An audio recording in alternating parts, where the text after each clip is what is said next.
Parmi cet été terriblement calme en termes de drama, trop calme diront certains, un collègue s'est enfin décidé à nous fournir une bonne grosse vidéo de merde, une bonne grosse vidéo sans aucune source, une vidéo qui balance des conneries monumentales, et du coup vous savez ce que ça veut dire. Ouh là là, c'est la décadence. Nouveau drama dans le YouTube Game cinéphile. Grenade, grenade, ça, hop, grenade dans la gueule.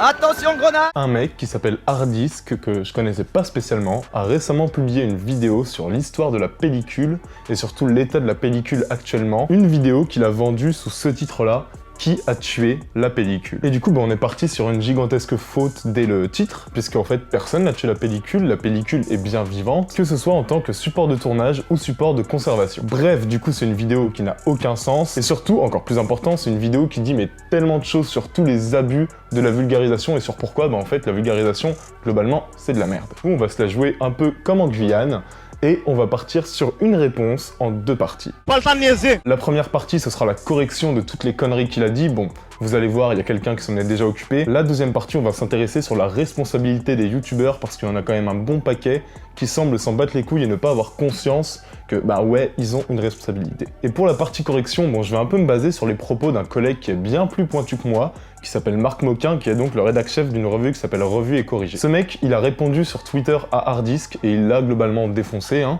va pas se mentir, mais il l'a défoncé avec pédagogie, et il a eu bien raison, on va y revenir, parce qu'au bout d'un moment, je comprends que les gens pètent des câbles quand on nuit à leur métier et à leur savoir. On va déjà mal partir. Salut, c'est Hardisk et aujourd'hui on va voir comment une technologie est morte. Cette technologie, c'est la pellicule. Bon, déjà 3 secondes de vidéo, première erreur. Non, la pellicule n'est pas morte, la pellicule est un support qui existe toujours et qui est toujours vraiment d'actualité, que ce soit en tant que conservation ou en tant que support de tournage. En tant que conservation, pourquoi? Tout simplement parce que l'énorme majorité des films qui ont été tournés en numérique ont une copie en pellicule.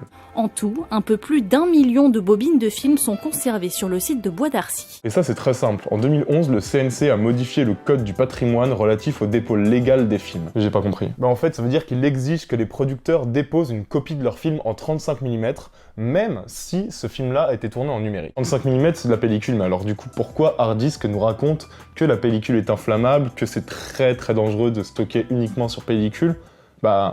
Parce qu'il ne s'est pas renseigné. En France, tous les films produits, même ceux qui ont été filmés en numérique, ont une copie sur pellicule, une copie qui est généralement stockée dans un studio, notamment au Bois d'Arcy. Je pourrais faire une liste longue comme le bras des problèmes de la pellicule pendant le tournage, mais le truc à retenir, c'est que contrairement au numérique, la pellicule c'est un élément physique palpable et qui peut se détruire. Tu vois, si t'avais parlé à un professionnel, il t'aurait dit à quel point les professionnels considèrent la pellicule comme beaucoup plus fiable et surtout beaucoup moins fragile que le numérique. Petite anecdote, quand j'étais en stage sur Ceux qui nous lit, ça a été mon premier tournage, donc j'étais sur Ceux qui nous lit de Clapiche qui se tournait en région, qui se tournait en Bourgogne. Tous les soirs, il y avait un mec qui prenait le train avec le disque dur et qui allait poser les rushs à la prod pour ensuite que la prod les envoie directement à un labo à Paris. C'est-à-dire que tous les soirs, il y avait un mec qui faisait Bourgogne-Paris pour que les rushs soient stockés le plus vite possible dans un labo qui va ensuite les mettre sur pellicule. Ça, c'est pour vous dire un petit peu la confiance qu'accordent les professionnels au numérique. L'essentiel, c'est que les gens stockent sur pellicule parce que la pellicule est beaucoup plus fiable et surtout beaucoup plus durable que ton numérique. Dans 20-30 ans, il n'y en aura plus. Alors après, ouais, conserver ton film sur disque dur, c'est beaucoup moins cher que d'en faire une copie sur pellicule. Ouais, ça c'est vrai, t'as raison. Seulement, si t'avais déjà vu un budget de cinéma, que ce soit court, long métrage, documentaire, etc., ça c'est pareil partout, et t'aurais vu qu'il y a une ligne qui s'appelle pellicule et laboratoire. Si t'es une bonne boîte de production, tu as prévu cette ligne, qui compte à peu près 6% de ton budget total, et qui prend en compte la copie de ton film sur pellicule. Que ce soit le montage final, que ce soit les rushs, que ce soit les teasers, tout est stocké. Bon, ça c'était pour le côté un peu plus technique. Après, Marc a très bien expliqué pas mal d'arguments sur Twitter. Le lien de l'échange sera en description. Maintenant, on va passer sur un côté un peu plus artistique. There isn't yet a superior or even an equal imaging technology to film, but we're being forced into transition. You can't shoot 3D on film. Et pour la pédagogie et ceux qui sont un peu plus attirés par le côté artistique du débat entre pellicule et numérique, je vous conseille un excellent film qui s'appelle Side by Side, avec énormément d'interventions de patrons comme Martin Scorsese, David Fincher, Christopher Nolan, etc., et aussi de leur chef-op, qui du coup débattent ensemble du numérique contre la pellicule. Et du coup vous verrez, c'est un peu plus pointu que Hardisk qui décide de faire une vidéo de 7 minutes sur un débat qui secoue un peu le milieu du cinéma depuis 20 ans.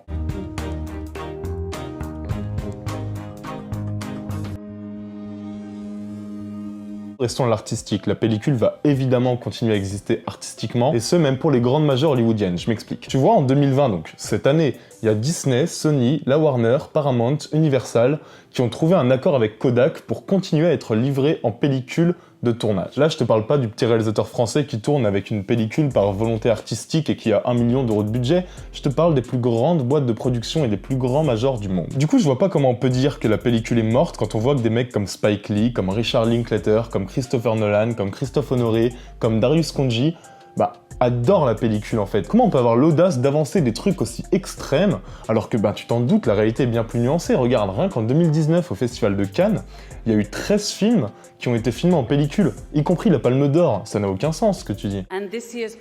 Et la Palme d'Or cette année est attribuée à une singulière vivant de Petit Larsin qui recueille. On va citer un petit chef-op que j'aime beaucoup qui s'appelle Rémi Chauvrin, qui est le chef-op entre autres de Christophe Honoré, et qui pense que contrôler le numérique c'est la seule manière de garder un contrôle technique et artistique sur les films qu'il photographie. Le cadeau le plus important de la pellicule est le niveau de contrôle qu'il permet pour marquer les images de votre marque. J'adresse un appel à tous les chefs opérateurs du monde entier qui accordent de la valeur à leur travail et souhaitent voir préserver leur contribution artistique et technique et se battre pour ce contrôle.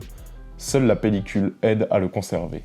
Bon du coup tu vois bien que la réalité est quand même bien plus nuancée que ce que tu essayes de nous faire croire. T'as un parti pris total et bien pire, tu dis des trucs factuellement faux.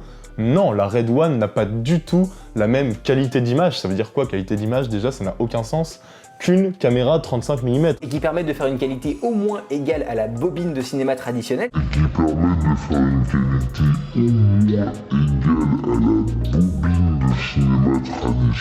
Non, la pellicule n'est pas un support de conservation mourant. Pas du tout. Et oui, la pellicule continue et continuera à vivre, que ce soit par la tradition artistique, que ce soit en France, en Europe ou parmi les plus grandes majors du monde.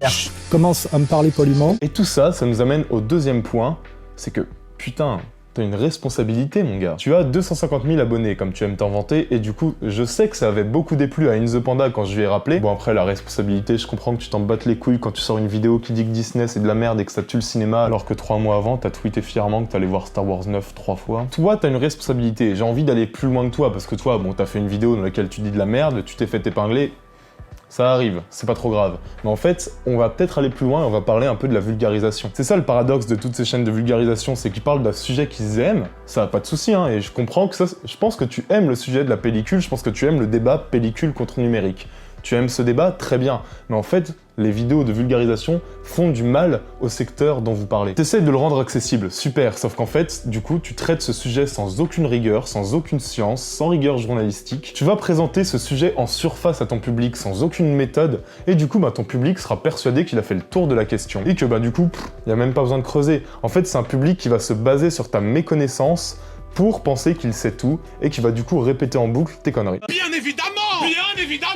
Bien évidemment! Surtout en avançant des arguments faux et mensongers, comme ça a été démontré avant et sur Twitter, en fait c'est un peu cracher sur le travail de professionnels qui essaient depuis des années de faire péter ce cliché complètement explosé. Bref, du coup, ça n'a pas manqué. Sur Twitter, tu t'es fait défoncer par un mec, donc rédacteur de Revue et Corrigé, Marc, encore une fois, qui t'a défoncé avec pédagogie en prenant bien le temps de t'expliquer point par point pourquoi tu disais de la merde. Et normalement, quand quelqu'un de plus expérimenté, avec plus de connaissances que toi, qui appartient au milieu que tu ne connais manifestement pas, prend le temps de t'expliquer pourquoi tu as en tort, soit tu t'assieds et tu l'écoutes, soit juste tu la fermes et tu boudes dans ton coin. Toi, c'est ce que t'as choisi de faire. T'as choisi d'aller chialer dans ton coin, enfin d'aller chialer sur Twitter en fait, en dénonçant la mauvaise cinéphilie, la cinéphilie hautaine, blablabla, il m'a repris, il a dit que j'avais dit des conneries, vraiment les cinéphiles c'est les pires de tous. Est-ce que tu te rends compte un peu de l'absurdité du truc? Mais le souci, c'est qu'il y a encore une fois cette histoire de responsabilité. Imaginons un prof qui est payé pour transmettre un savoir, c'est son salaire.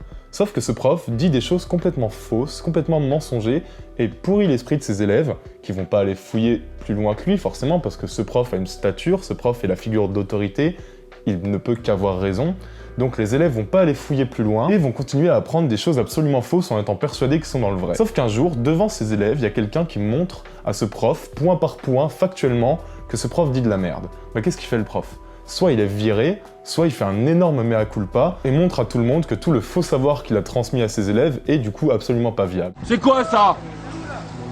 Non, c'est un FAMAS! Un fusil d'assaut!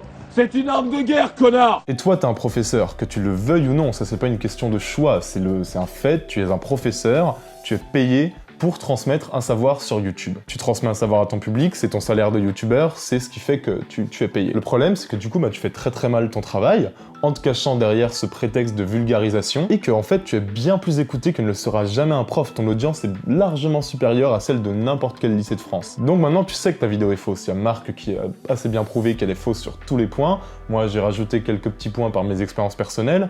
Donc tu sais que t'as dit de la merde. D'ailleurs, tu l'as même avoué sur Twitter. Tu sais que ta vidéo a induit en erreur énormément de gens. Des gens qui ne feront pas l'effort de creuser parce que, soyons honnêtes, 80% des gens qui ont vu ta vidéo ne vont pas voir la mienne ou ne vont pas aller voir sur Twitter si, bouh, t'as raison ou t'as tort. Concrètement, 80% des gens qui ont vu ta vidéo ne sauront jamais que tu leur as dit de la merde. Donc, est-ce que tu peux comprendre qu'un professionnel dont c'est le métier de se battre contre ce genre de clichés totalement nuls soit un peu exaspéré de voir à quel point en 7 minutes un mec peut ruiner peut-être des années de travail? En fait, ça c'est normal, c'est-à-dire qu'il y a la hiérarchie, il y a ceux qui savent, c'est lui, il y a ceux qui savent pas, c'est toi. Sauf que toi, tu es bien plus écouté que lui, et tu ne prends pas en compte la responsabilité que tu as, et c'est ça qui est très grave. Mais le seul point final cohérent, en fait, dans toute cette histoire, c'est la suppression de ta vidéo. Tu le sais, c'est une vidéo dans laquelle toi-même tu l'avoues, t'as dit énormément de conneries, t'induis les gens en erreur, et c'est ta responsabilité de faire en sorte que ton public ne soit pas induit en erreur, sinon ça fait de toi un menteur, ça fait de toi un hypocrite, et la seule pensée que devrait avoir ta communauté actuellement sur toi, c'est... Ce qui me bouleverse, ce n'est pas que tu m'aies menti, c'est que désormais, je ne pourrais plus te croire.